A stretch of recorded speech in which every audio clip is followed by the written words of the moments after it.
संस्कृत स्नातक YouTube channel में आप सभी का फिर से एक बार स्वागत है।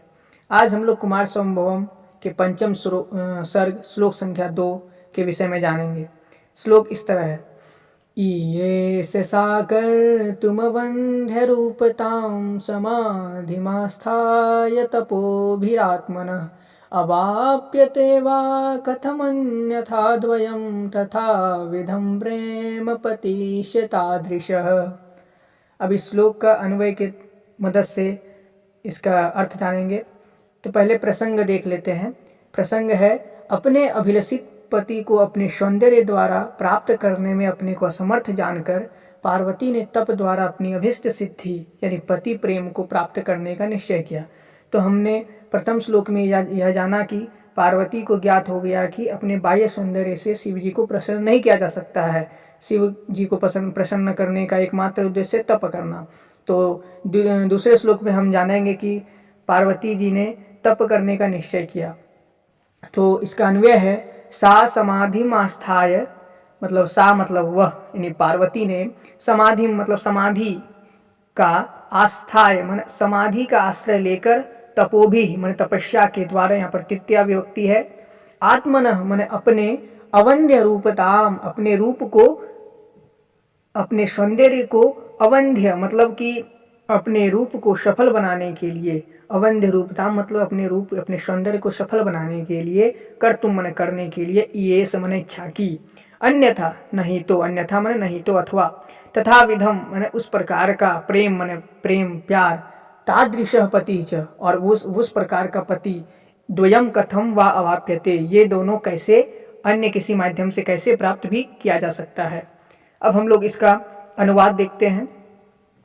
अनुवाद है, पार्वती ने समाधि का आश्रय लेकर तपस्या के द्वारा अपने सौंदर्य को सफल बनाने की इच्छा की, नहीं तो उस प्रकार का प्रेम और वैशापति ये दोनों अन्य किसी प्रकार प्राप्त भी कैसे हो सकते हैं। अब व्याख्या देखते हैं।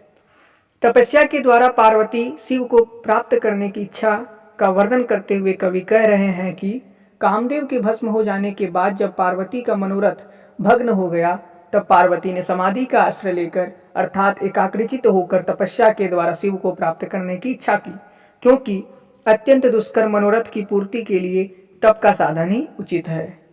अब हम लोग ग्रामर यानी व्याकरण के संबंधी कुछ विषयों को देख लेते हैं। जैसे संधि तपोभिरात्मनः, तो यहाँ पर है तपोभी ही जोड़ आत्मनः, विसर्ग जो है वो र बन जाता है, ये विसर्ग संधि का पार्ट है। उसके पतिश्च, तो पति ही जोड़ च मिलकर पतिश्च। समास अवंध्य रूपताम, तो अवंध्य न वंध्यम रूपम यस्यासा अवंध्य रूपताम। उसके बाद तथा विधम, तथा विधम तथा विधा यस्य तत् तथा विधम, द्वयम दो अवयवो यस्य तत् द्वयम। इसी प्रकार पद परिचय है, तो आप इसको नोट कर सकते हैं। उसके बाद हम लोग जानेंगे शब्दार्थ के विषय में। तो शब्दार्थ देख लेते हैं। सा मतलब उस पार्वती ने, समाधि मन एकाग्रता को, समाधि को, आस्थाय मन लगाकर या आश्रय लेकर, आत्मन मन अपने, तपोभी मन तपस्या के द्वारा, ये मन इच्छा की, अवंध्य रूपताम सफल सौंदर्य की, कर्तुम मन करने के लिए, अन्यथा यानी नहीं तो, तथा विधम यानी वैसा, तादृश मन वैसा, द्वयम मन दोनों, कथम मन कैसे, अवाप्यते प्राप्त किए जा सकते हैं। और आगे इसी तरह श्लोकों के वीडियो को पाने के लिए इस चैनल को सब्सक्राइब कर लें।